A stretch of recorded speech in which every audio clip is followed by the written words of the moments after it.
चक्षुग्नि पित्तकृत वातश्लेष्म हरो वयो लघुरुष्णश्च प्राजनः वातश्लेष्म हरो वयो लघुरुष्णश्च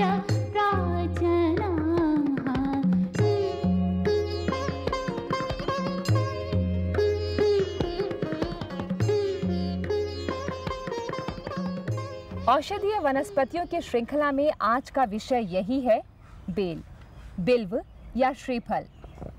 इसे रोग मुक्त करने वाला कहा गया है, तभी इसे नाम दिया गया बिल्व। पीड़ा हरने वाला होने के कारण, शांडिल्य और अनेक गुणों से युक्त होने के कारण इसे श्रीफल कहा गया। संस्कृत और अनेक भारतीय भाषाओं में इसे बेल, बिल्व या श्रीफल कहा जाता है। अंग्रेजी में इसे वुड एप्पल कहते हैं और इसका वैज्ञानिक नाम है एग्ले मार्मेलोस।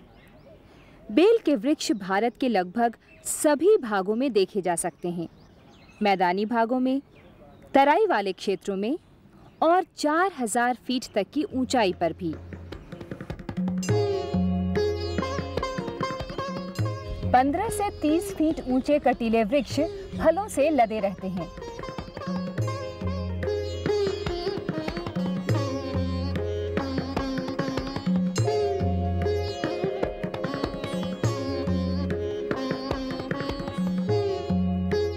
बेल के पत्तों में सामान्यतः 3 से 5 पत्रक होते हैं। फूल हरी आभा लिए हुए सफेद रंग के होते हैं।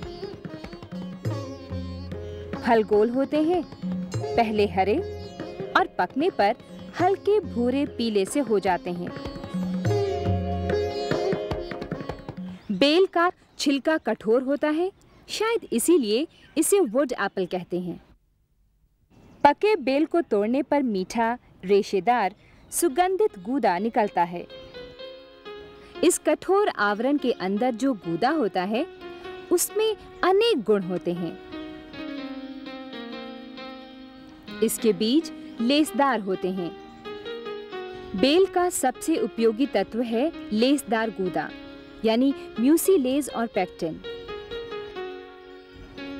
इसमें शर्करा की मात्रा 46% होती है।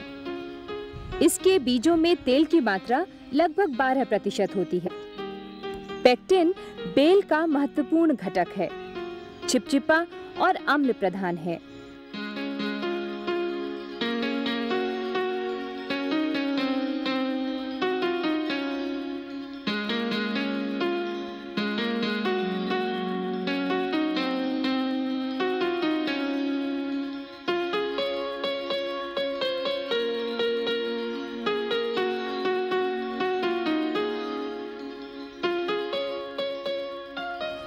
इसका घोल आंतों के लिए रक्षक के रूप में उपयोगी माना जाता है।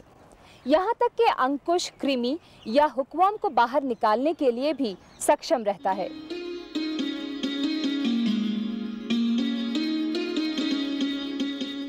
बेल के फल, पत्ते और छाल उपयोग में लाए जाते हैं।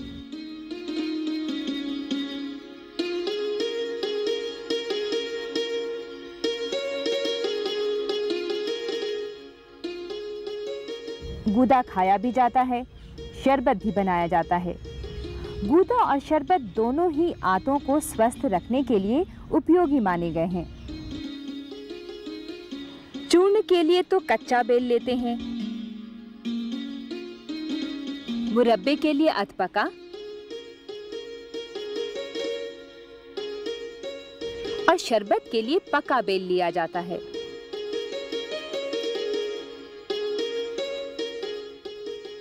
बेल के फलों का उपयोग हम अग्निमांद्य यानी कि अगर उसमें पाचन शक्ति की कमी हो उसमें करते हैं, और अतिसार जिसको हम डायरिया कहते हैं उसमें भी बेल के फल को काटकर उसमें जो गुद्दा निकलता है जिसको बेल मज्जा कहते हैं उसको कूट के चूर्ण बना लीजिए, 1 चम्मच सुबह 1 चम्मच शाम। तो बेल के सेवन से हम इन आंतों के रोगों से बचे रहेंगे। कि बेल अगर हम रोज़ खाएं अगर तो हमको कॉन्स्टिपेशन नहीं होगी, लेकिन अगर हमको अतिसार है उस अवस्था में अगर बेल का हम प्रयोग करें या डायरिया डिसेंट्री है उस समय बेल खाएं तो डायरिया डिसेंट्री बंद हो जाएगा। जैसे मैंने कहा कि बेल जो है वो डायरिया डिसेंट्री अतिसार रोग को शांत करता है, तो वो आंतों की जो क्षमता है, पचाने की जो क्षमता है, ये उसको इम्प्रूव करता है बेल, और बैक्टीरिया उसमें पनप ना पाएँ, बढ़ ना पाएँ, ऐसा एटमॉस्फेयर जो इंटेस्टाइन में बनाता है। तो हम ये कहेंगे कि वो एंटीबायोटिक सीधा बैक्टीरिया को मारने वाली बात बेल में नहीं है, लेकिन बेल के खाने से आंतें इतनी सक्षम हो जाती हैं कि बैक्टीरिया का उस पर बुरा प्रभाव नहीं होता। और जैसे बताया कि बेल का शरबत भी प्रयोग में आता है, और इसका जो छाल है पेड़ की, वैसे तो बेल को बचाना चाहिए, लेकिन अगर जब कभी कटता है या गिरता है बेल, उसके छाल को भी संभाल कर रख लेना चाहिए। तो दशमूल में उसका प्रयोग होता है, जिसमें सूजन अगर है तो सूजन को ठीक करने के लिए इसका उपयोग होता है।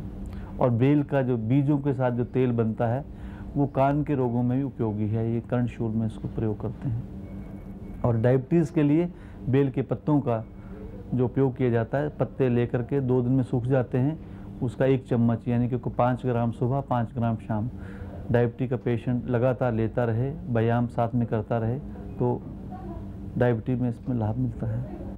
कई विशेषज्ञ शरबत की अपेक्षा कच्चे फल के चूर्ण को अधिक प्राथमिकता देते हैं। बेल की ये खास बात है कि ये कब्ज और अतिसार दोनों में ही उपयोगी है। पका फल कब्ज निवारण हेतु और कच्चे फल का गूदा अतिसार में लाभप्रद है। अलग अलग बीमारियों में इसे लेने की मात्रा, तरीका भिन्न है। जब भी लें, विशेषज्ञ की राय लेकर ही लें।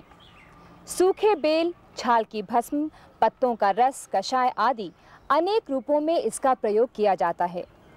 अनेक गुणों से भरपूर श्रीफल सचमुच ही अपने नाम को सार्थक करता है।